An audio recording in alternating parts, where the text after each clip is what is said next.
Greetings friends and welcome back to Shakes and Fidget. So I've been requested to make a PvE tier list in Shakes and Fidget, but I think there's tons of accurate PvE tier lists out there. So I thought let's focus on another aspect, and that is RNG.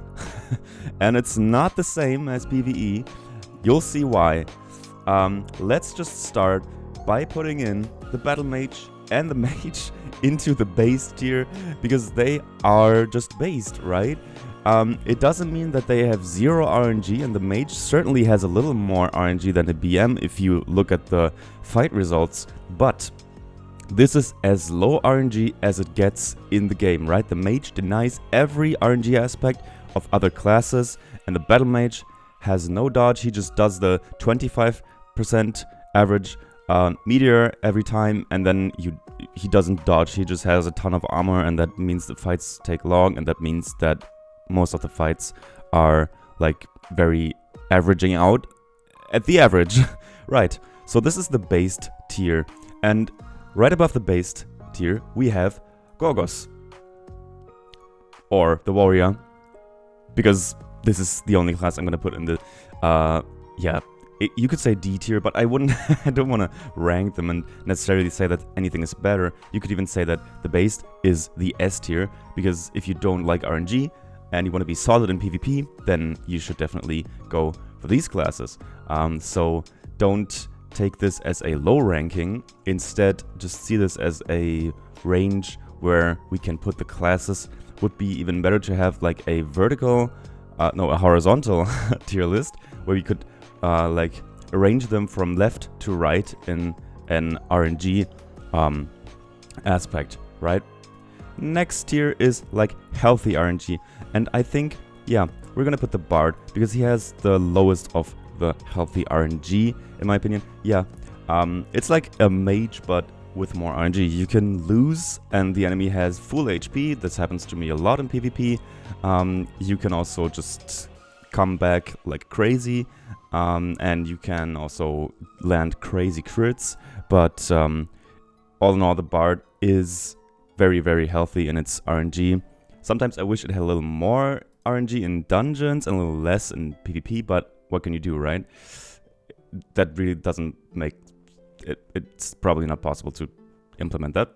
Well, anyways, let's continue, and the next class we're gonna put in healthy RNG is the Scout, because that's funny, we have the OG classes lined up here, and yeah, it's always been like that, right? The Scout is just the 50% dodge chance, and yeah, nothing else really. It's just the old, not power creeped, not complicated creeped class that we all love and hate at the same time, because it's the best pushing class for the beginning. So don't confuse this with a PvE tier list. It's really not. It is something different, and I'm going to show you some examples in the higher tiers from gameplay where yeah, things get even crazier than the Scout, right? Next to the Scout we're gonna put the Assassin, because it has a little higher RNG, because you can non-crit 2 times, you can crit 1 time, and you can crit both of your attacks, so that increases the RNG. And next to that, I'm gonna put the Paladin. This is barely still healthy, but it is still healthy. You can, it's so stupid. You can just make crazy comebacks. You can heal 6 times in a row, go back to full HP. But all in all, when you go into your attacking form, you just basically, you go attack and you don't deal much damage. You have lots of HP and you are going to tank some hits. You also only have like, what is it, 30% armor in the smiting form, so and 45 in the base form. So yeah, this is also still healthy in my opinion, and I would rank it kind of interchangeably with the Scout and Assassin. But yeah, I've seen crazier shit done with the Paladin, especially in guild fights. It's kind of insane. Alright, and now we go over to the toxic RNG, and again, don't take this as an insult. This is just a, you know, a funny word for crazy RNG. We have, of course, the Berserk, which can rage up to what is it, 10 times? Is that a maximum? Yeah, that's crazy. You can just do 10 attacks, and it happens more often than you think. And yeah, I don't think I have to elaborate on that much. Next up, we have the Demon Hunter. Yeah, the Demon Hunter is also kind of toxic RNG. He might also be toxic for the player that plays the Demon Hunter, as I have experienced, because, oh my god, like, arena battles are a freaking cramp. They're a pain in the ass. It's insane. It's so dumb. I keep doing arena battles against enemies that are a lot weaker, and if I don't revive, I still die, and then I defeat like opponents that are way stronger. Yeah, that's kind of wild. It's very, very, yeah, very RNG and very toxic in that matter. And next up, we have the Druid, and it's kinda, where to put it? I'm gonna stay in toxic RNG for the Druid. Now, don't confuse this again with the PvE tier list, because the Druid, yeah, in the early game is very hard to push with the Druid.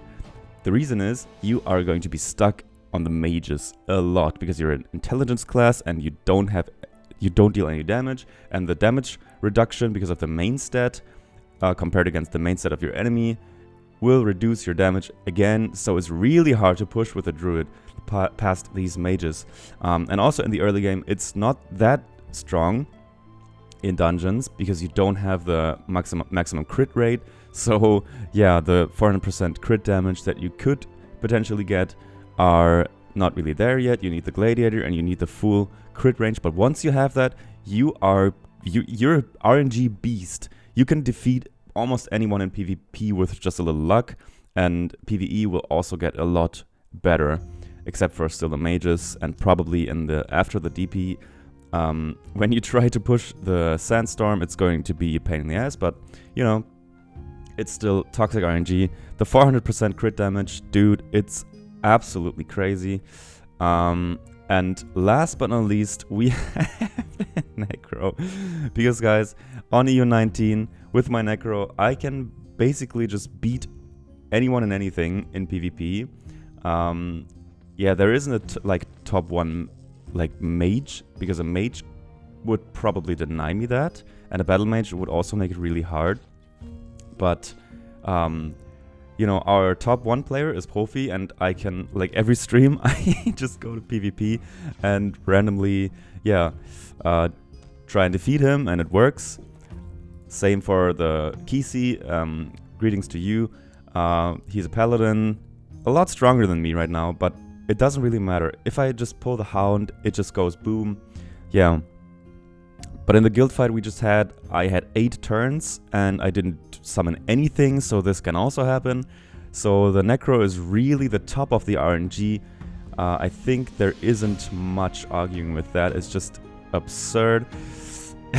Yeah, and I guess this is it. We can't really yet rank the Plague Doctor. I mean, it would fit into Toxic because he is going to be Toxic. But I hope it's gonna land here somewhere. That would be great, but probably it's gonna be here. I'm just gonna put it here.